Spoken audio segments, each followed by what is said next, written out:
মানুষ ঈশ্বরকে পাওয়ার জন্য যাগ যোগ তপস্যা কত কি করে, কিন্তু সরল বিশ্বাসে তাকে ডাকতে পারলে তিনি সত্যিই সহজেই দেখা দেন।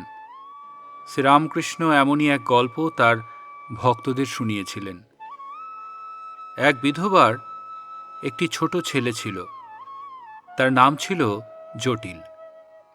জটিল দূরে গুরুমশায়ের পাঠশালায় পড়তে যেত। বিধবা বড় গরিব ছিলেন, তাদের আপন বলতে আর কেউ ছিল না। জটিলকে এক বনের ভিতর দিয়ে পাঠশালায় যেতে হতো। জটিল খুবই ছোট ছেলে। বনের ভিতর দিয়ে যেতে যেতে রোজই তার বড় ভয় করত। একদিন মার কাছে এসে কেঁদে কেঁদে সে বলল, মা, একা একা পাঠশালায় যেতে আমার বড্ড ভয় করে। আমার সঙ্গে একজন লোক দাও, না হলে আর পাঠশালায় যাচ্ছি না। জটিলের কথায় মায়ের মনে খুব দুঃখ হল। তিনি বললেন, লোক কোথায় পাবো বাছা? বনে তোমার এক দাদা থাকে, তার নাম মধুসূদন। ভয় পেলে তাকে ডেকো, সেই তোমার সঙ্গে যাবে। মায়ের কথায় জটিলের মনে বড় আনন্দ হল। পাঠশালায় যাবার পথে বনে গিয়ে উচ্চস্বরে সে ডাকতে আরম্ভ করল, মধুসূদন দাদা, ও মধুসূদন দাদা, এসো, আমার বড্ড ভয় করছে।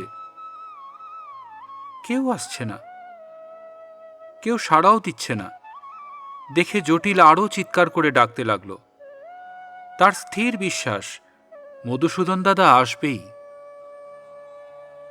জটিলের সরল ভক্তিতে ভগবান আর থাকতে পারলেন না। একটি ছোট বালকের রূপ ধরে হাসতে হাসতে তিনি জটিলের কাছে উপস্থিত হয়ে বললেন, এই যে ভাই, আমি এসেছি। জটিলের তখন কি আনন্দ! রোজ মধুসূদন দাদা পাঠশালায় তাকে দিয়ে আসে, আবার ফেরবার সময় বাড়ির পথে ছেড়ে যায়। দুজনে কত গল্প, কত খেলা, কত আনন্দ করে। এভাবে দিন অতিবাহিত হতে লাগল। তারপর একদিন গুরুমশাইয়ের মা হঠাৎ মারা গেলেন। গুরুমশাই মায়ের শ্রাদ্ধ করবেন। ছাত্রেরা নিজেদের সাধ্যমতো যে যা পারে গুরুমশাইকে দিচ্ছে। কেউ দিচ্ছে চাল, কেউ দিচ্ছে দুধ, কেউ দিচ্ছে পাতা, এরকম সব আর কি। গুরুমশাই জটিলকে জিজ্ঞেস করলেন, জটে, তুই কি দিবি রে? জটিল বলল, আগে মাকে জিজ্ঞেস করে বলবো। পাঠশালা থেকে ফিরে এসে জটিল তার মাকে সব কথা বলল। শুনে মা বললেন, বাবা, গুরুমশাইকে দেওয়ার মতো আমাদের যে কিছুই নেই, আমরা যে বড় গরিব।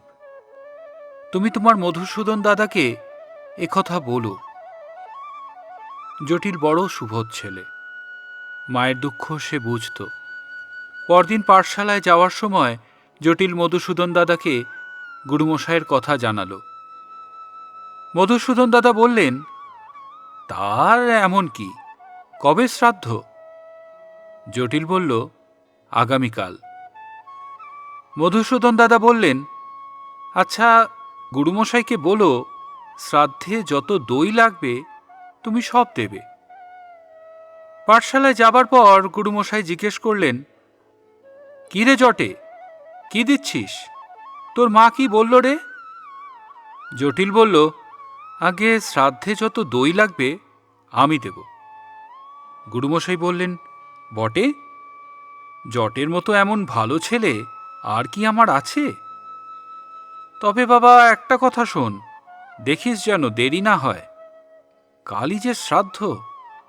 জটিল বলল, আগে কাল সকালেই দিয়ে যাব। শ্রাদ্ধ বাড়িতে পরদিন সব ছেলেরা মিলে কাজকর্ম করছে। এখনো জটিলের দেখা নেই।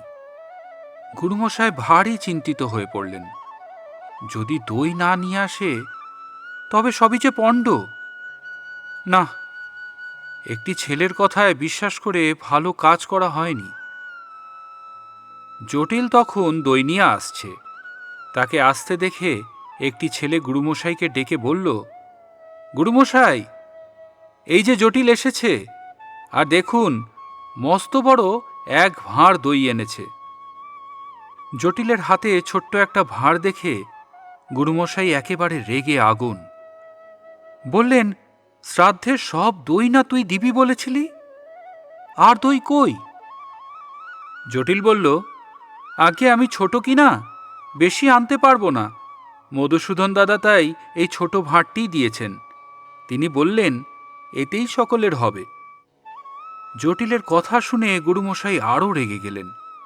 জোর করে দইয়ের ভাঁড়টি জটিলের হাত থেকে টেনে নিয়ে একটি ছেলের হাতে দিয়ে বললেন, যা, এই দই আর একটা পাত্রে ঢেলে রেখে ভাঁড়টা হতভাগাকে ফিরিয়ে দে। তারপর গুরুমশাই জটিলকে বললেন, আমার মার শ্রাদ্ধ তুই পণ্ড করলি লক্ষ্মী ছাড়া, আজ তোর একদিন কি আমার একদিন। এই বলে জটিলকে মারতে আরম্ভ করলেন। জটিল সামলাতে না পেরে অজ্ঞান হয়ে মাটিতে পড়ে গেল। এদিকে আরেকটি ঘটনা ঘটল।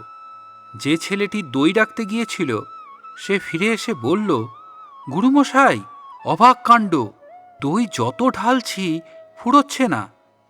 শুনে গুরুমশাই বললেন, হ্যাঁ, কি বলিস রে? ছেলেটি বলল, হ্যাঁ গুরুমশাই, ভাঁড় থেকে যেই দই ঢালছি অমনি দেখি ভাঁড় আবার আগের মতো দইয়ে ভর্তি হয়ে গেছে। তখন গুরুমশাই বললেন, হ্যাঁ, তবে তো জটিল আমায় সত্যিই বলেছিল। আহা, বাছাকে মিছিমিছি মেরে কষ্ট দিলাম। কে কোথায় আছিস রে? একটু জল আন দেখি, আর একখানা পাখা নিয়ে আয়। সকলে মিলে জটিলের মাথায়, চোখে মুখে জল দিতে লাগল। দুজন লেগে গেল হাওয়া করতে। খানিক পরে জটিল চোখ চাইল। গুরুমশাই তাকে আদর করে কোলে নিলেন। আয় বাপধন আমার, না বুঝতে পেরে তোকে মেরেছি। হ্যাঁ রে, তোর কি বড্ড লেগেছে? জটিল বলল, না গুরুমশাই। গুরুমশাই বললেন, আচ্ছা, এই দই তুই কোথা থেকে পেলি রে জটে? জটিল বলল, আমার মধুসূদন দাদা দিয়েছে। তখন গুরুমশাই জিজ্ঞেস করলেন, তোর মধুসূদন দাদা, তিনি কোথায় থাকেন রে? জটিল বলল, আগে তিনি এই বনেই থাকেন। গুরুমশাই বললেন, বটে, তুই তোর মধুসূদন দাদাকে আমায় একবার দেখাতে পারবি বাবা? জটিল বলল, কেন পারবো না, আপনি আমার সঙ্গে চলুন। গুরুমশাই আর ছাত্রের দল জটিলের পিছনে পিছনে যেতে লাগল। বনে গিয়ে জটিল উচ্চস্বরে মধুসূদন দাদাকে ডাকতে লাগল।